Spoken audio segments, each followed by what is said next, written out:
ఈ ఎర్ర బుక్ చూస్తుంటే అందరూ భయపడుతున్నారు. అందుకే గుర్తుగా తెచ్చా. మళ్ళీ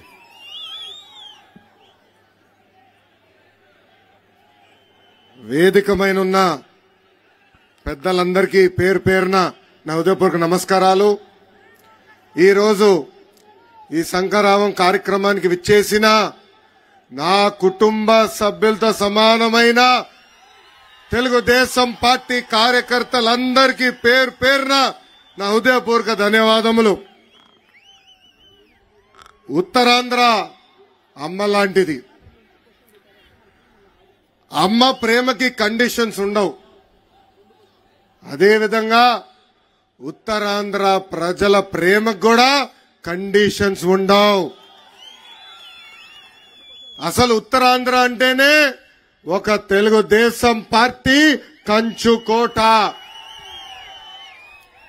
పౌరుషాలకి పోరాటాలకి మారు పేరు శ్రీకాకుళం జిల్లా. తెలుగుదేశం పార్టీ హయాంలో ఉత్తరాంధ్రాని జాబ్ క్యాపిటల్ ఆఫ్ ఇండియాగా చేస్తే ఈ సైకో జగన్ పరిపాలనలో ఉత్తరాంధ్రాని గంజాయి క్యాపిటల్ ఆఫ్ ఇండియాగా ఈ రోజు మార్చేసే పరిస్థితి. అసలు ఉత్తరాంధ్ర ఊపే వేరు. గరిమెల సత్యనారాయణ గారు, సర్దార్ గౌతు లచ్చన్న గారు, ఎర్రం నాయుడు గారు పుట్టిన గడ్డ ఈ శ్రీకాకుళం గడ్డ. ఇలాంటి గొప్ప నేలపై ఈరోజు ఈ శంఖారావం యాత్ర ప్రారంభిస్తాం. నా అదృష్టంగా భావిస్తున్నా. ఈరోజు జగన్ సభ చూస్తుంటే నాకు కొంచెం నవ్వు వస్తుందండి. పదే పదే సిద్ధం సిద్ధం సిద్ధం అంటాడు. దేనికయ్యా సిద్ధం? జైలుకి వెళ్లేదానికి సిద్ధం. జైలుకు పంపించేదానికి మీరు సిద్ధమా అని ప్రజలందరూ నేను అడుగుతున్నా.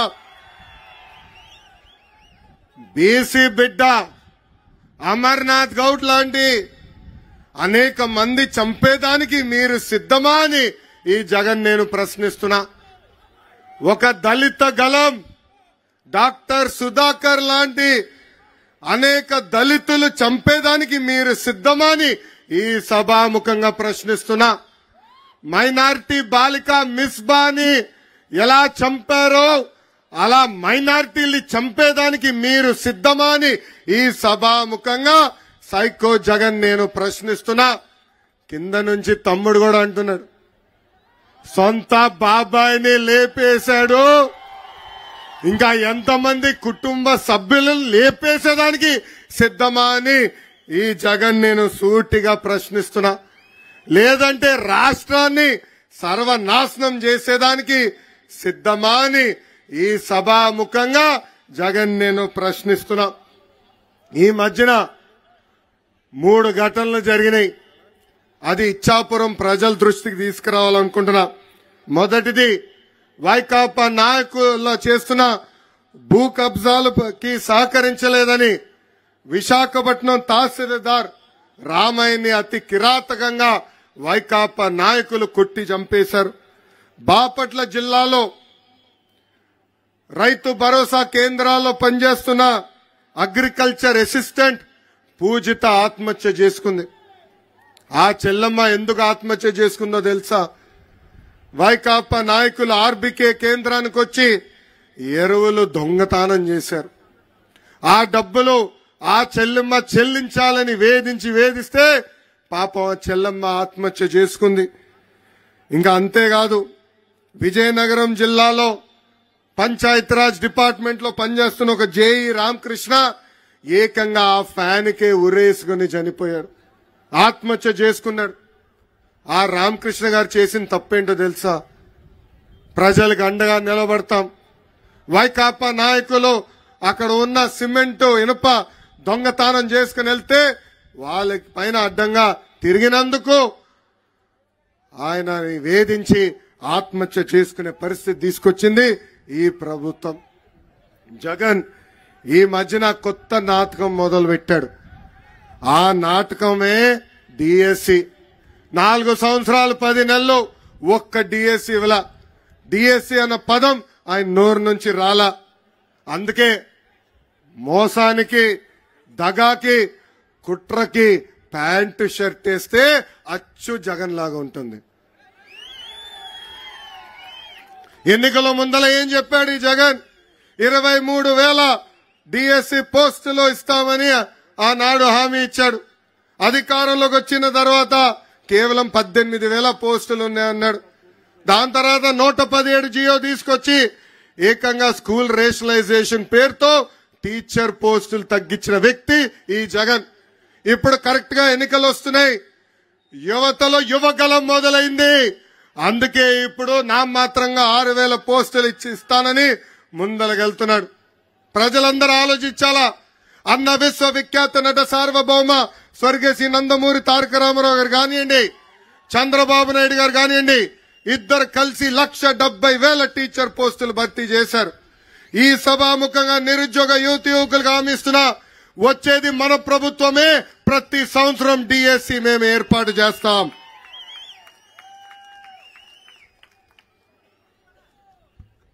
ఈరోజు ఈ జగన్ ఊరూరు తిరుగుతా నేను పేదవాడిని అంటాడు. ఆయనకు ఒక జబ్బు ఉందండి. ఆ జబ్బు పేరే మైథోమేనియా సిండ్రోమ్. ఆ జబ్బు లక్షణాలు ఏంటో తెలుసా? ఉంది లేనట్టు, లేనిది ఉన్నట్టు చెప్తారు. సొంత టీవీ ఉన్నవాడు పేదవాడు అవుతాడా? సొంత ఛానల్ ఉన్నవాడు పేదవాడు అవుతాడా? సొంత పేపర్ ఉన్నవాడు పేదవాడు అవుతాడా? సొంత సిమెంట్ ఫ్యాక్టరీ ఉన్నవాడు పేదవాడు అవుతాడా అని ప్రజలందరినీ ఒక్కసారి ఆలోచించమంటున్నా. 1,00,000 రూపాయలు విలువైన చెప్పులు వేసుకుని తిరుగుతాడు, 1,000 రూపాయలు ఖరీదైన వాటర్ బాటిల్లో నీళ్లు తాగుతాడు. ఆయనకి పేదవాళ్ళు ఎదుర్కొంటున్న సమస్యలు అర్థమవుతాయని ఒక్కసారి ప్రజలందరూ ఆలోచించాలా. ఇంకా తెలుగింటి ఆడపడుచులు కూడా ఆలోచించాలా. ఈరోజు సొంత చెల్లి షర్మిల గారు కానివ్వండి, సునీత గారు కానివ్వండి, ఏకంగా మాకే భద్రత లేదని చెప్పే పరిస్థితి. సొంత జగన్ ఇంట్లో ఉన్న చెల్లమ్మలకే భద్రత లేకపోతే ఇంకా మన పరిస్థితి ఎలా ఉంటుందో ఒక్కసారి ఆలోచించమని తెలుగింటి ఆడపడుచులు నేను కోరుతున్నా. ఈ జగన్ ని చూస్తే ఒక అద్భుతమైన కటింగ్ ఫిట్టింగ్ మాస్టర్ గుర్తొస్తాడండి. ఏంటది? Cutting fitting master. Jagan button నొక్కుతాడంటాడు, కానీ మనకు కంపడేది బులుగు బట్టనే. బల్ల కింద ఒక ఎర్ర బటన్ ఉంది, అది మనకు కంపడదు తల్లి. ఆ బులుగు బటన్ నొక్కుతాడు తల్లి, అకౌంట్ లో 10 రూపాయలు పడుతుంది తల్లి. కానీ అదే క్షణంలో బల్ల కింద ఉన్న ఎర్ర బటన్ నొక్కుతాడు, అకౌంట్ నుంచి 100 రూపాయలు ఉష్షని పోతుంది. ఎలా పోతుందో చెప్పాలి కదా. కరెంటు ఛార్జీలు 9 సార్లు పెంచి బాధుడే బాధుడు, ఆర్టీసీ ఛార్జీలు 3 సార్లు పెంచి బాధుడే బాధుడు, ఇంటి పన్ను, చెత్త పన్ను, నిత్యావసర సరుకులు పెంచి బాధుడే బాధుడు. ఇప్పుడు ఏకంగా భూమ్ ధరలు కూడా పెంచి బాధుడే బాధుడు.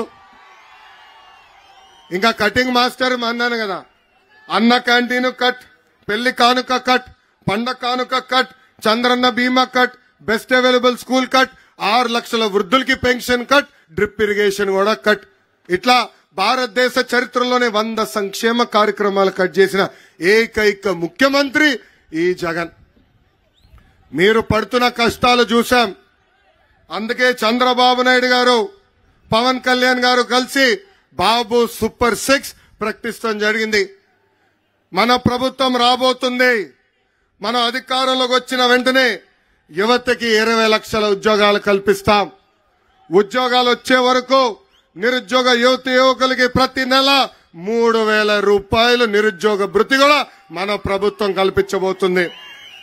రెండోది, స్కూల్కి వెళ్ళే పిల్లలకి ప్రతి పిల్లకి 15,000 రూపాయలు తల్లి అకౌంట్ లో ప్రతి సంవత్సరం వేసే బాధ్యత మన ప్రభుత్వం తీసుకుంటుంది.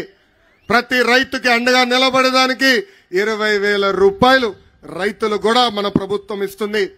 ఇంకా ప్రతి ఇంటికి ప్రతి సంవత్సరం ఉచితంగా 3 గ్యాస్ సిలిండర్లు ఉచితంగా మనం ఇస్తాము. ఇంకా 18 సంవత్సరాల నుంచి 59 సంవత్సరాలు నిండిన మహిళలకి ప్రతి నెల 1,500 రూపాయలు మన ప్రభుత్వం ఇవ్వబోతుంది. అంటే సంవత్సరానికి 18,000 రూపాయలు, 5 సంవత్సరాల్లో 90,000 రూపాయలు మన ప్రభుత్వం మీకు ఇవ్వబోతుంది.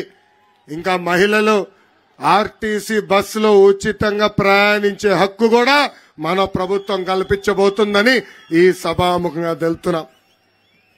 అసలు ఉత్తరాంధ్రకి పట్టిన శని ఈ జగన్. 3 రాజధానులు అన్నాడు. ఉత్తరాంధ్రలో కనీసం ఒక్క ఇటుకన వేసాడా? ఒక్క అభివృద్ధి కార్యక్రమం చేశాడా?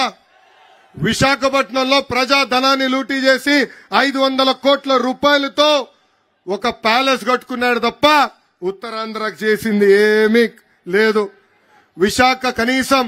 విశాఖ రైల్వే జోన్ కి ఏర్పాటు చేసేదానికి భూమి కూడా ఈ ప్రభుత్వం ఇవ్వలేదు. మూటబడిన అన్ని షుగర్ ఫ్యాక్టరీలు తెరుస్తానని ఎన్నికల ముందల హామీ ఇచ్చి కనీసం ఒక్క ఫ్యాక్టరీ కూడా ఈ జగన్ తెరవలేదు. ఇంకా విశాఖ ఉక్కు ఆంధ్రుల హక్కు నినాదంతో ఆనాడు ఆంధ్రులందరూ పోరాడి విశాఖ ఉక్కు తీసుకొచ్చారు. ఇప్పుడు ఏకంగా ఆ విశాఖ ఉక్కుకున్న భూముల్ని కాజేసేదానికి ప్రయత్నిస్తుంది ఈ ప్రభుత్వం. ఇంకా శ్రీకాకుళం జిల్లాకి జగన్ పాదయాత్రలో ప్రత్యేకంగా 60 హామీలు ఇచ్చాడు. దాంట్లో ప్రధానంగా మనం చూస్తే పెండింగ్ ప్రాజెక్టులన్నీ పూర్తి చేస్తానని హామీ ఇచ్చాడు. పూర్తి చేశాడా అని ప్రజలందరిని అడుగుతున్నా. Vamsadhara, Thotapalli, right left canals, Nagavali కరకట్టు పనులు పూర్తి చేస్తానని హామీ ఇచ్చాడు. పనులు కనీసం ప్రారంభించాడా అని ప్రజలందరినీ ఆలోచించమంటున్నా. మా చేనేత సోదరులకున్న బకాయిలు కూడా తీరుస్తానని హామీ ఇచ్చి ఈ రోజు మాట తప్పాడు, మడమ తిప్పాడు ఈ జగన్. అసలు ఉత్తరాంధ్రాని అభివృద్ధి చేసింది తెలుగుదేశం పార్టీ. ఆనాడు వంశధార, నాగావళి నదుల్ని అనుసంధానం చేసింది తెలుగుదేశం పార్టీ. ఇప్పటికి పెద్దలు చెప్పినట్లు రోడ్లు, బ్రిడ్జ్లు, తాగునీటి ప్రాజెక్టులు, ఆసుపత్రులు, ఉద్దానం కిడ్నీ పేషెంట్లకి డయాలసిస్ కేంద్రాలు. అంతెందుకు నేను మంత్రిగా ఉన్నప్పుడు ఆనాడు ఎన్టీఆర్ సుజలా ద్వారా మినరల్ వాటర్ ప్లాంట్ ప్రతి గ్రామాన్ని కూడా అందజేసిన పార్టీ తెలుగుదేశం పార్టీ. ఆనాడు హుదూ తుఫాన్ వచ్చినా, తిట్లీ తుఫాన్ వచ్చినా ఆ తుఫానికి భయపడకుండా మంత్రుల కన్నా మన ప్రాంతానికి అడుగుపెట్టిన వ్యక్తి మన నాయకుడు చంద్రబాబు నాయుడు గారు. ఆనాడు నేను మంత్రిగా పనిచేశా. మండలానికి ఒక మంత్రిని వేశారు. ప్రజల సమస్య ఉండకూడదు, ఎంత ఖర్చైనా పర్వాలేదు, ప్రజల్ని ఆదుకోవాలని ఆనాడు హుకుం కూడా జారీ చేసిన వ్యక్తి మన నాయకుడు చంద్రబాబు నాయుడు గారు. ఇంకా మన ఇచ్చాపురం అంటే నాకు ఒకే ఒక పదం వస్తుంది, తెలుగుదేశం పార్టీ అడ్డా. మన పార్టీ ఆవిర్భావం నుంచి కేవలం ఒకే ఒకసారి ఇచ్చాపురం నియోజకవర్గం మనం ఓడిపోయాం. 2014 నుంచి 2019 మధ్యన దాదాపు 1500 కోట్ల రూపాయలు ఖర్చు పెట్టి పెద్ద ఎత్తున మన నియోజకవర్గాన్ని మనం అభివృద్ధి చేసుకున్నాం. అనేక ప్రాజెక్టులు తీసుకొచ్చాం, ఆసుపత్రులు తీసుకొచ్చాం, అభివృద్ధి కార్యక్రమాలు చేశాం. కానీ మిమ్మల్ని అందరినీ ఒకటి అడుగుతున్నా, గత 5 సంవత్సరాలుగా వైకాపా ప్రభుత్వం ఇచ్చాపురం చేసిందేంటి, పీకింది ఏంటని. ఆనాడు జగన్ పాదయాత్ర చేస్తూ ఇచ్చాపురానికి అనేక హామీలు ఇచ్చారు. ఏకంగా కోకోనట్ పార్క్ ఏర్పాటు చేస్తా అన్నాడు, చేశాడా అని ప్రజలందరిని అడుగుతున్నా. బిల్లబట్టి ప్రాజెక్ట్ మోడర్నైజేషన్ వర్కులు చేస్తా అన్నాడు, చేశాడా అని ప్రజలను అడుగుతున్నా. మహేంద్ర తనయ బహుదు నదులకి సంబంధించిన ఛానల్ వర్కులు కూడా రిపేర్ చేస్తానన్నాడు, చేశాడా అని ప్రజలందరినీ ఒక్కసారి ఆలోచించమంటున్నా. 2 నెలలు ఓపిక పట్టండి, మళ్ళీ మన తెలుగుదేశం ప్రభుత్వం వస్తుంది. మన ప్రభుత్వం అధికారంలోకి వచ్చిన వెంటనే పెద్దలు కోరినట్టు వంశధార, బహుదా నదుల్ని అనుసంధానం చేస్తాం, సాగునీరు అందించే బాధ్యత మేము తీసుకుంటాం. పెండింగ్ లో ఉన్న అన్ని ఇరిగేషన్ ప్రాజెక్టులు యుద్ధ ప్రాతిపదికంగా పూర్తి చేస్తాం. ఇంకా జీడిపిక్క రైతులు ఎదుర్కొంటున్న సమస్యలు నేను నేరుగా తెలుసుకున్నా. జీడిపప్పు పరిశ్రమ కూడా సంక్షోభంలో ఉంది. జీడిపిక్క రైతులకి గిట్టుబాటు ధర అందించే బాధ్యత తీసుకుంటాం. ఫ్యాక్టరీలు కూడా ఆదుకునే బాధ్యత మేము తీసుకుంటామని ఈ సభాముఖంగా హామీ ఇస్తున్నాం. ఇంకా కొబ్బరి రైతులు కార్మికులను కూడా ఆదుకుంటాం. ఇంకా మత్స్యకారులు ఎదుర్కొంటున్న సమస్యలు కూడా తెలుసుకున్నాం. తెలుగుదేశం ప్రభుత్వ అధికారంలో ఉన్నప్పుడు సబ్సిడీ ద్వారా వలలు ఇచ్చాం, బోట్లు అందజేశాం, ఐస్ బాక్స్ కూడా ఇచ్చాం. ఆనాడు వేత నిషేధ సమయంలో కూడా పెన్షన్ ఇచ్చిన ప్రభుత్వం తెలుగుదేశం ప్రభుత్వం. 2 నెలలు ఓపిక పట్టండి, ఆపేసిన సంక్షేమ కార్యక్రమాలు తిరిగి మీకు అందజేసే బాధ్యత కూడా మేము తీసుకుంటామని ఈ సభాముఖంగా మత్స్యకారులు కూడా నేను హామీ ఇస్తున్నాం. తెలుగుదేశం పార్టీ బలం తెలుగుదేశం పార్టీ కార్యకర్తలు. ఎంతో మంది నాయకుల్ని, కార్యకర్తల్ని, మంత్రుల్ని ఉప ముఖ్యమంత్రి చేసిన ఘనత ఒక తెలుగుదేశం పార్టీకి దక్కుతుంది.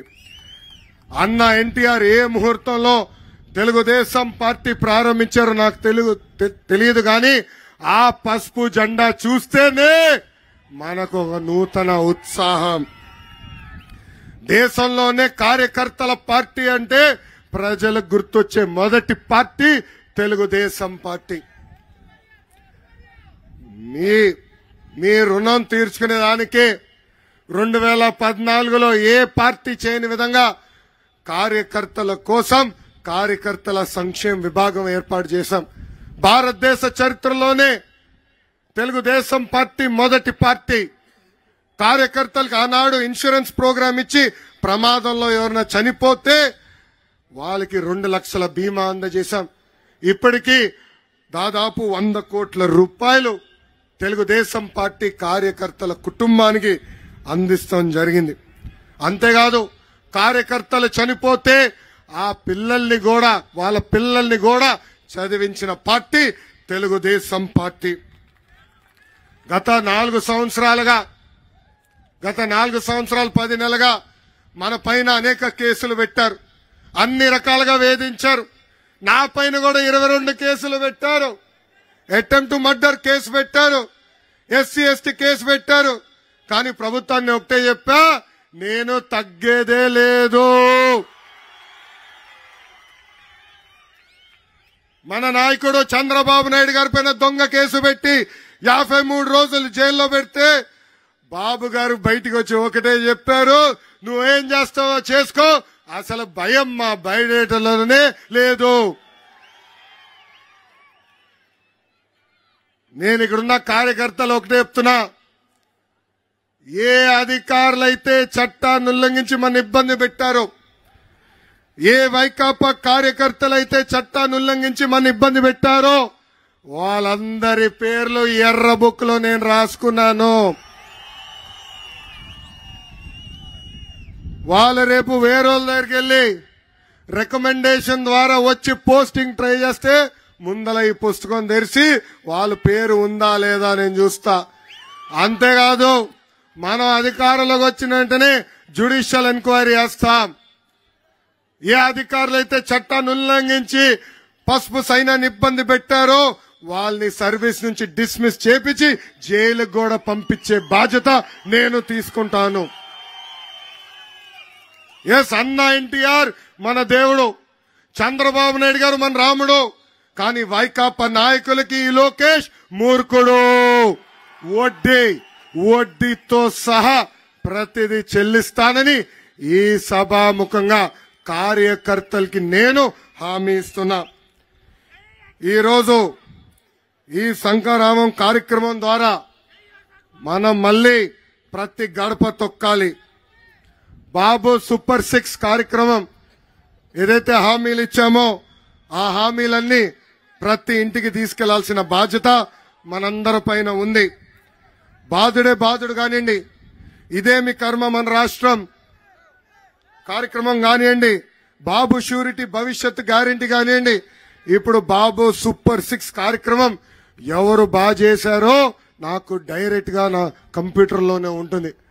రేపు నామినేటెడ్ పోస్టులు కానీ కీలకమైన పదవులు కానివ్వండి, ఎవడు రికమెండేషన్ అవసరం లేదు, మీ పనితీరుతోనే పదవులు ఇచ్చే బాధ్యత నేను తీసుకుంటానని ఈ సభాముఖంగా కార్యకర్తలందరికీ నేను హామీ ఇస్తున్నా. ఈరోజు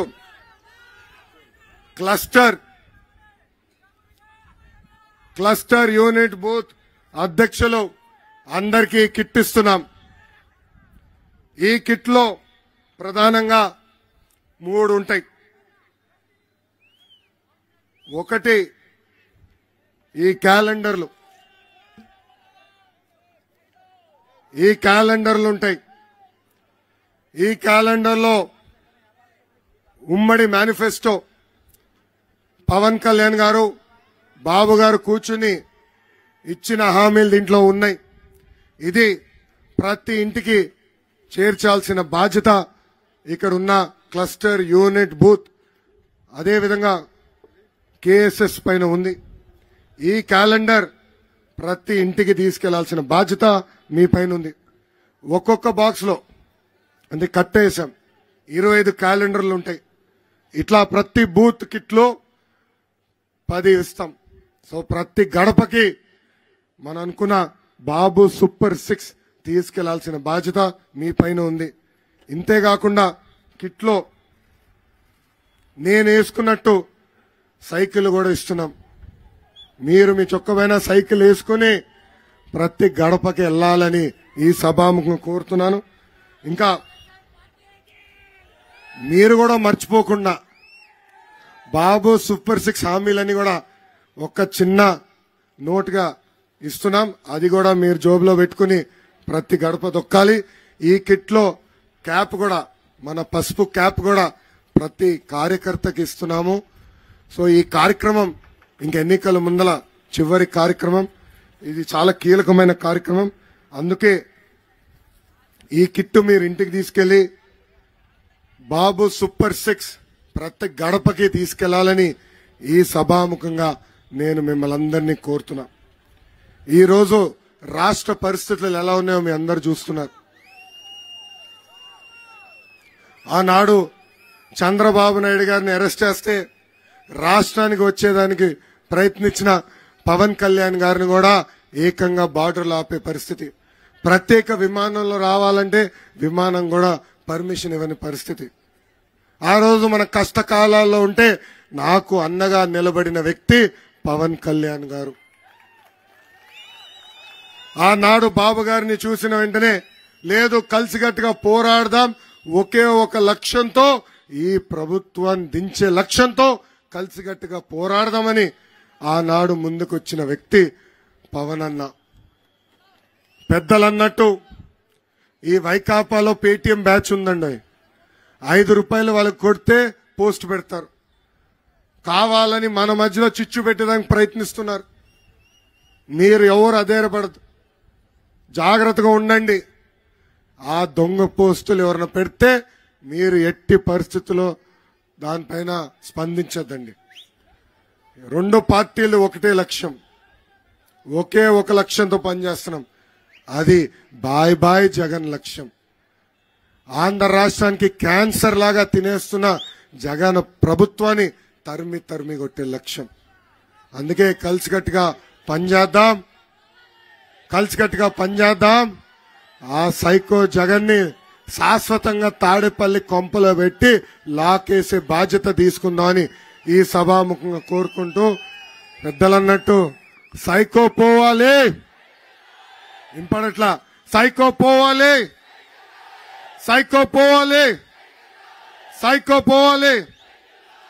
చంద్రబాబు నాయుడు గారి నాయకత్వం. జోహార్ అన్న ఎన్టీఆర్. జై హింద్.